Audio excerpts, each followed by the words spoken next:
The Galactic Concord had kept peace for 12,000 years. 1,000 different species lived together across the Orion Arm. They traded with each other. They made laws together. They never fought wars anymore. The old days of blood and fire were finished.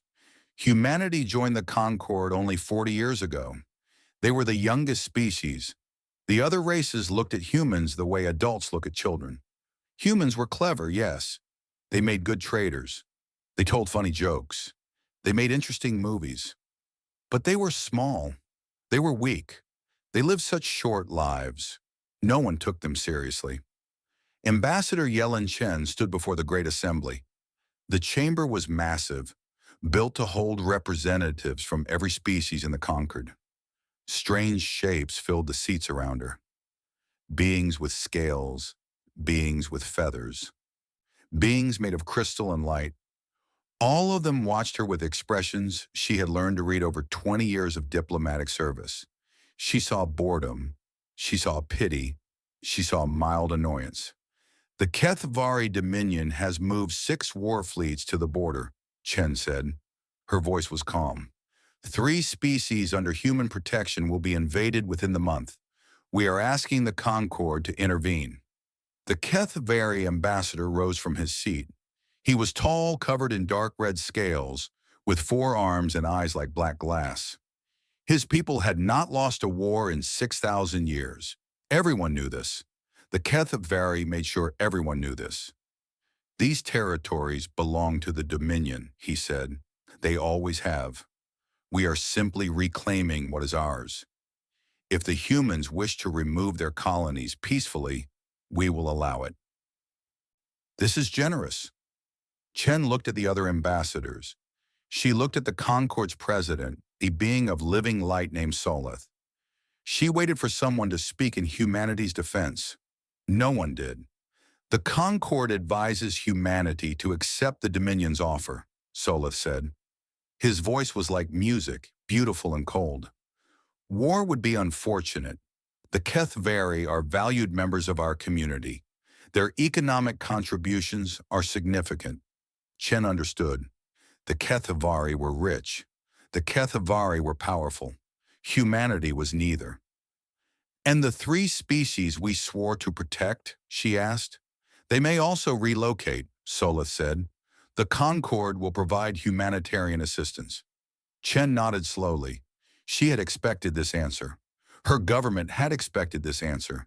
They had prepared for it for 20 years. Then I must inform the Assembly of a change in Earth's position, she said. She touched the device on her wrist. The chamber's great windows, which showed the stars outside the station, flickered. A new image appeared. A ship. The chamber went silent. The vessel was 2 kilometers long. It was built of black metal that seemed to eat the light around it. Its shape was angular, aggressive, wrong somehow. It looked like a weapon that had decided to become a ship. Every line of it promised violence. This is the ESS Eschaton, Chen said. Earthship, built by humanity. It has been waiting in the outer dark beyond our solar system for 5 years. It is now holding position 1,000 kilometers from the station. The Kethvari ambassador's scales had turned pale. His 4 hands gripped the railing in front of him. This is impossible, he said. Your species does not have the technology. We did not have the technology, Chen agreed. We built it anyway. It took us 20 years. The chamber erupted. 1,000 voices speaking 1,000 languages. The translation system struggled to keep up. Chen heard words like deception and violation and threat. She waited. President Solith raised his appendages for silence. It took several minutes. You built a warship in secret, he said. This violates the military parity treaty. We built it outside Concord space, Chen replied. The treaty does not apply. You hid this from us for 20 years. Yes, we did. The truth of it hung in the air. For 40 years, humanity had smiled and traded and played the role of harmless newcomers. They had let stronger species look down on them. They had accepted insults and condescension, And all that time, they had been building something terrible in the darkness. Chen turned to the Kethvari ambassador. He would not meet her eyes. "The Eschaton will escort our colony ships," she said. "If the Dominion attacks them, the Eschaton will respond. If the Dominion invades the species under our protection, the Eschaton will respond." She paused. "We are asking you politely to reconsider your invasion plans." The Kethvari ambassador said nothing. "We are not threatening the conquered," Chen continued. "We are not threatening anyone who does not threaten us first. We simply wish to protect our people and our allies, the same thing we asked you to do. You refused, so we will do it ourselves." She walked toward the exit. Every eye in the chamber followed her. "Ambassador Chen," Solith called out, "what exactly is your ship capable of?" Chen stopped at the door. She looked back at the assembly, at the 1,000 species who had dismissed humanity as insignificant, at the Kethvari who had planned to slaughter her people, at the president who had told her to abandon her allies. "I hope you never have to find out," she said. She left the chamber. Behind her, the image of the Eschaton hung in the darkness, like a promise of things to come. The Kethvari High Command met in their war chamber on the Dominion's capital world. They had ruled this region of space for 6,000 years. They had crushed every enemy who had ever stood against them. They did not know how to feel fear. They had forgotten what it meant. "One ship," the fleet master said. His name was Vorketh, and he had commanded 300 victories. "They threaten us with one ship. The humans are clever," another commander said. "Perhaps we should study this vessel before we act." "Study it?" Vorketh laughed. The sound was like rocks grinding together. "We will burn it. We will show the galaxy what happens to species that defy the Dominion. Send the 4th Expansion Fleet." The 4th Expansion Fleet was massive. 300 warships, 8 planet crackers, each one capable of destroying a world. 50,000 soldiers. It was enough force to conquer most species entirely. Vorketh sent it to destroy one ship. Ambassador Chen stood on the observation platform of the Concorde's capital station. 40 other ambassadors had gathered there. They had come to watch the battle. Some of them wanted to see humanity humiliated. Others were simply curious. The Kethvari fleet emerged from full space like a swarm of angry insects. 300 ships arranged in perfect formation. Their weapons were already powered. Their shields were at maximum. The Eschaton hung in space, alone. 2 kilometers of black metal against an armada. "They are broadcasting a message," a technician reported. "The Kethvari are demanding humanity's surrender." Chen watched the display screens. The human ship did not move. It did not respond. "The Kethvari fleet is opening fire," the technician said. 10,000 missiles launched at once. Energy beams crossed the void like spears of light. Enough firepower to crack a continent. It all raced toward the Eschaton. Then something strange happened. The missiles vanished. Not destroyed, not deflected. They simply stopped existing. One moment they were there, the next they were gone. The energy beams bent around the ship like water flowing around a stone. "What happened?" one of the ambassadors demanded. "Where did the missiles go?" No one answered. No one could explain it. The Eschaton began to move. It did not accelerate like a normal ship. It was simply in one place, and then it was in another. One moment it was 1,000 kilometers away. The next moment it was in the middle of the Kethvari formation, a weapon fired from its hull. Chen did not understand what she was seeing. Space itself seemed to twist. A Kethvari battleship crumpled like paper being squeezed in a fist. It compressed into a perfect sphere no larger than a person, then disappeared.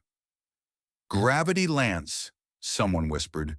"They have gravity lances." More weapons fired, different weapons. One of them made a Kethvari cruiser explode in a dozen different ways at once. Its reactor failed. Its hull breached. Its ammunition detonated, all at the same time, all at once, as if every possible disaster happened together. Probability cannon, the same voice said. The speaker sounded like they might vomit. That is not possible.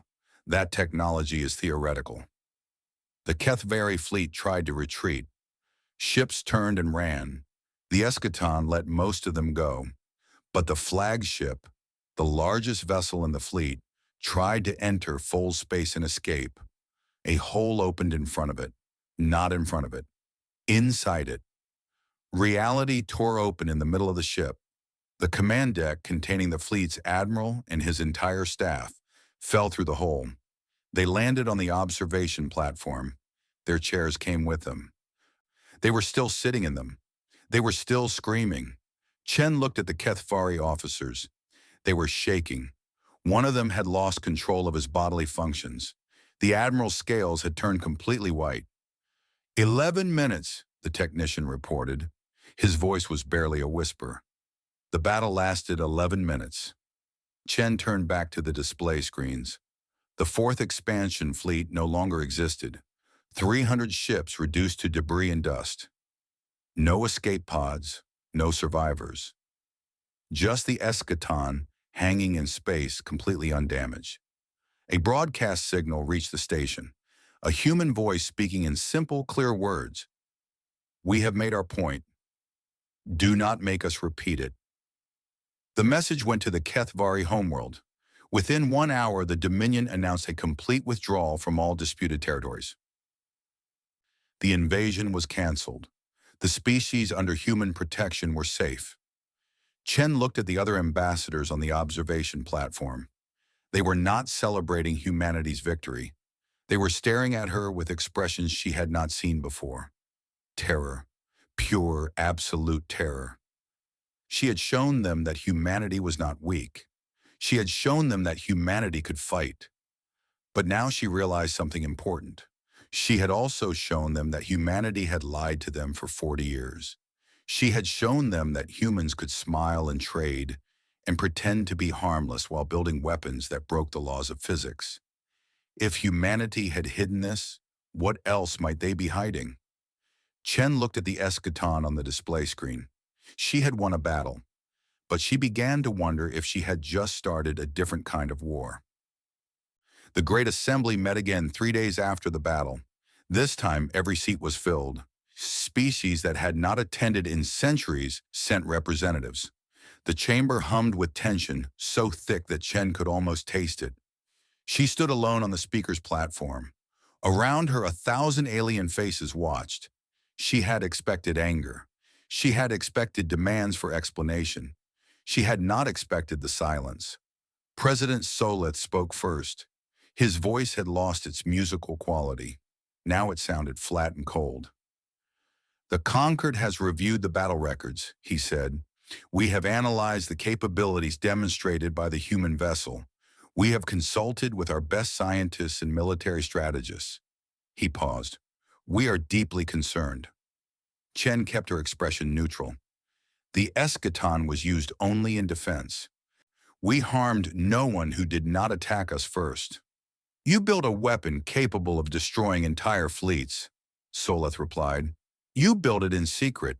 You lied to us for 40 years. We built it outside conquered space. We broke no laws." The Kethvari ambassador rose. His scales were still pale. He had not recovered from watching his fleet die. "The specific legality is not the issue, Inner," he said. His voice was quiet now, almost respectful. Chen had never heard a Kethvari speak that way. "The issue is trust. We welcomed your species into our community. We traded with you. We shared our culture with you. And all that time, you were building a weapon to use against us." "To use against those who threatened us," Chen corrected. "Your people were about to invade our colonies. You were going to kill millions of humans. The Concord refused to help. What choice did we have?" "You could have negotiated," another ambassador called out. "We did negotiate. For 10 years, we tried to negotiate.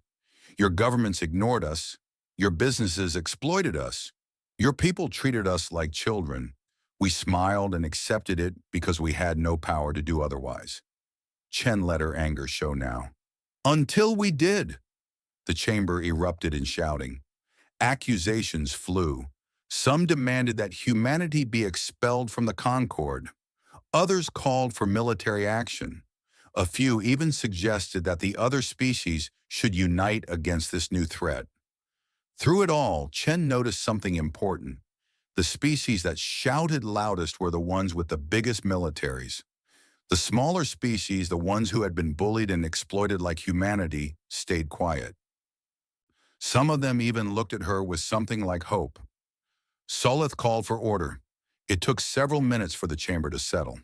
The Concord has prepared a resolution, he announced. The vessel designated Eschaton and all technologies derived from its construction are hereby classified as illegal weapons of mass destruction. Humanity will have 30 standard days to destroy the vessel and surrender all related research to Concord oversight. He paused. Failure to comply will result in total economic embargo and potential military action by a unified galactic coalition. Chen felt the words hit her like physical blows. 30 days. After 20 years of work, they wanted her people to destroy their greatest achievement in 30 days. May I ask a question? She said. Solith nodded. If we had not built the Eschaton, what would have happened? The Kethvari would have invaded. Millions of humans would have died. 3 other species would have been conquered. Would anyone here have stopped it? Silence. The Concord would have expressed concern, she continued.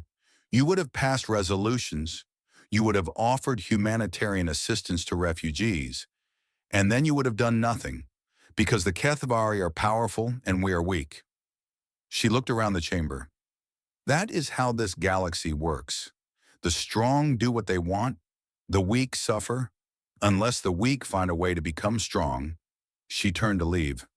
Ambassador Chen, Solith called, will humanity comply with this resolution? Chen stopped. She thought about the 20 years of secret work, the brilliant scientists who had given their lives to this project. The hope that the Eschaton represented to every human who had ever been dismissed or ignored or threatened. I will deliver your ultimatum to my government, she said. They will make the final decision. She walked out of the chamber. The eyes of 1,000 species followed her. She did not look back. That night, alone in her quarters, she recorded a message for Earth. She explained everything that had happened. The vote had been 847 to 1. Only humanity had voted against. At the end of the message, she spoke directly to her president. They are afraid of us now, she said. Maybe they should be. But fear makes people do stupid things. We have 30 days to decide what kind of species we want to be. Do we bow down and give up everything we built? Do we fight the entire galaxy alone? Or is there another way? She did not know the answer. She hoped someone back home did. She sent the message and sat in the darkness, waiting for a response that would decide humanity's future. Dr. Miriam Okafor had not slept in 3 days.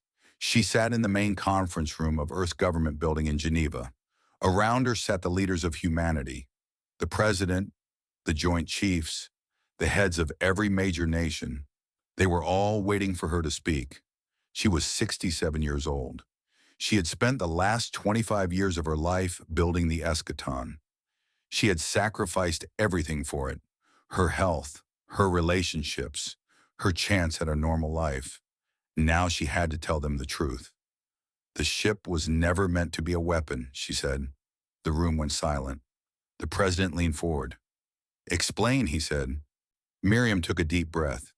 She had kept this secret for so long. It felt strange to finally let it out. 25 years ago, I was working at the Deep Space Listing Station in Chile.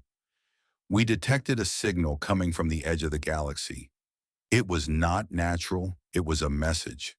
She pressed a button. A recording played. Strange sounds filled the room, mathematical patterns, a language built on numbers that any intelligent species could understand. It took us 3 years to translate it, Miriam continued. When we did, we almost wished we had not. She displayed the translation on the main screen. They are coming. They devour. They do not negotiate. They do not stop. Prepare or perish. The words hung in the air like a curse. The message included schematics, Miriam said, technologies far beyond anything we had ever imagined. Whoever sent the signal wanted us to be able to defend ourselves. They gave us the tools to do it. Who sent the signal? The president asked. We do not know. The signal is millions of years old. Whoever they were, they are probably long dead. And these things that are coming, these devourers? Miriam changed the display. A star map appeared. Points of light marked civilizations across the galaxy. As they watched, the points at the edge began to go dark, one by one, spreading inward like a disease. We have found records of over 200 spacefaring civilizations that once existed at the galaxy's edge, she said. They are all gone. No ruins, no refugees, no trace of them at all. Just silence. The room was completely quiet now. Miriam could hear her own heartbeat. The eschaton is a prototype, she continued, a proof of concept. It shows that the technologies in the signal actually work. It shows that we can fight back. But one ship is not enough. We would need thousands. We would need the entire galaxy working together. Then why did you not tell us this before? The president demanded. Why did you keep it secret? Because who would believe us? Miriam replied. We were the youngest species in the Concord.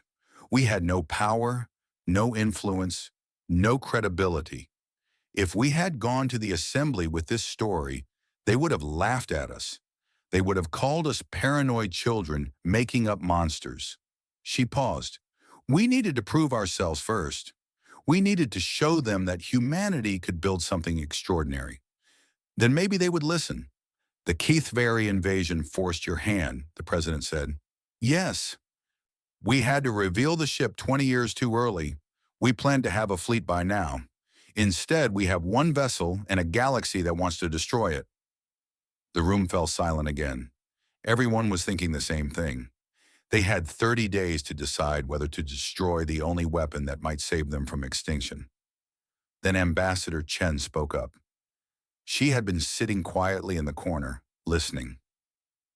What if we do not destroy the ship, she said, and what if we do not fight the Concorde either?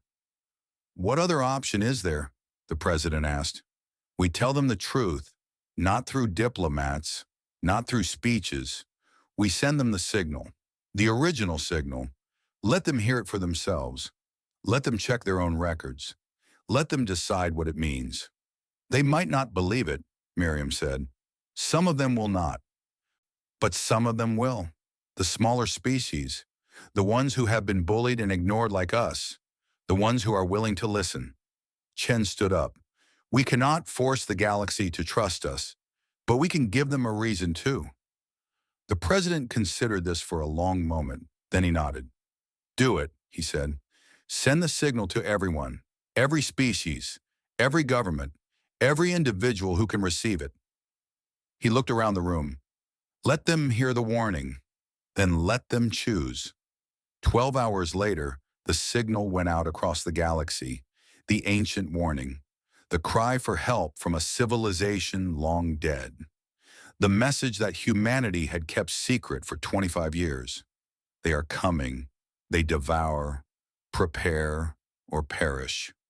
Now all they could do was wait and see who would listen. For 3 days, the galaxy was quiet. 1,000 species received humanity's transmission. 1,000 species analyzed the ancient signal. 1,000 species searched their own archives and databases for anything that might confirm or deny the warning. Ambassador Chen waited on the Concorde station. She did not sleep. She barely ate. Every hour, reports came in from human intelligence agents across the galaxy. Some species were calling the signal a fake. Others were taking it seriously. A few had already found evidence in their own records. On the morning of the 4th day, President Soleth called an emergency session of the Great Assembly. Chen entered the chamber to find it changed. The angry energy from the last meeting was gone. In its place was something else, something heavier. The ambassadors did not shout at her this time. They barely looked at her. Soleth spoke first. His voice was very quiet. "We have verified the authenticity of the signal," he said. "It is genuine. It is old. It is not a human fabrication." Chen felt her heart skip. She had hoped for this. She had not quite believed it would happen. "Many species have found supporting evidence in their own archives," Soleth continued. "Warnings received centuries ago and dismissed as errors. Records of civilizations at the galaxy's edge that suddenly stopped communicating.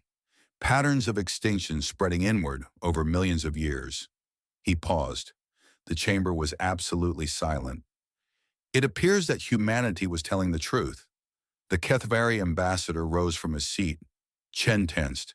The last time he had spoken, he had demanded her species' destruction. But now his scales were a different color. Not the pale white of fear. Something darker. Older. "My people have accessed our oldest record," he said. "The ones from before we achieved spaceflight. We found stories we had forgotten. Myths we had dismissed as primitive superstition." His voice cracked slightly. "Our ancestors fled from the galaxy's edge. They ran from something that was destroying everything in its path. They ran so far and so fast that they forgot why they were running." He looked directly at Chen. "We remember now." He bowed his head. A Kethvari bowing to a human. 3 days ago, such a thing would have been impossible. "On behalf of the Dominion, I formally request that humanity share the Eschaton's technology with our species. We wish to help build the fleet that will defend us all." The words echoed through the chamber. Then another ambassador stood, and another, and another.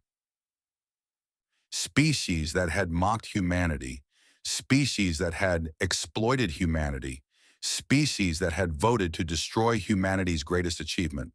One by one, they rose and made the same request. Soleth called for a vote on the original resolution to outlaw the Eschaton. The vote was 846 to 2 in favor of overturning it. Only 2 species still wanted the ship destroyed. Everyone else had changed their minds. Then came a second vote, the creation of a unified galactic defense initiative. Every species would contribute resources. Every species would share technology.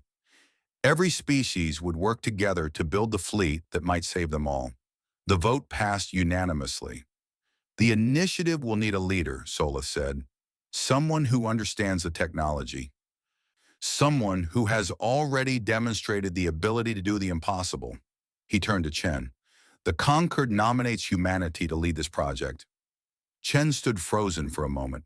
She thought about the 20 years of secret work, the decades of being dismissed and ignored, the million small humiliations her species had endured as the galaxy's youngest and weakest member. Now they were asking her people to save them all. "We accept," she said. Later that night, Chen stood alone in the observation deck. The stars stretched out before her, beautiful and cold. Somewhere out there, in the void between galaxies, something was coming. Something that had destroyed civilizations beyond counting. Something that did not stop, did not negotiate, did not show mercy. But for the first time in millions of years, something would be waiting for it. Humanity had built one eschaton in secret. They had done it with limited resources while pretending to be harmless. They had done it while the rest of the galaxy laughed at them and ignored them.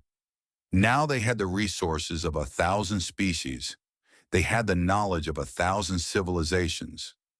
They had allies who finally understood that the universe did not care about politics or pride or old grudges. The universe only cared about survival. Chen looked out at the stars and smiled.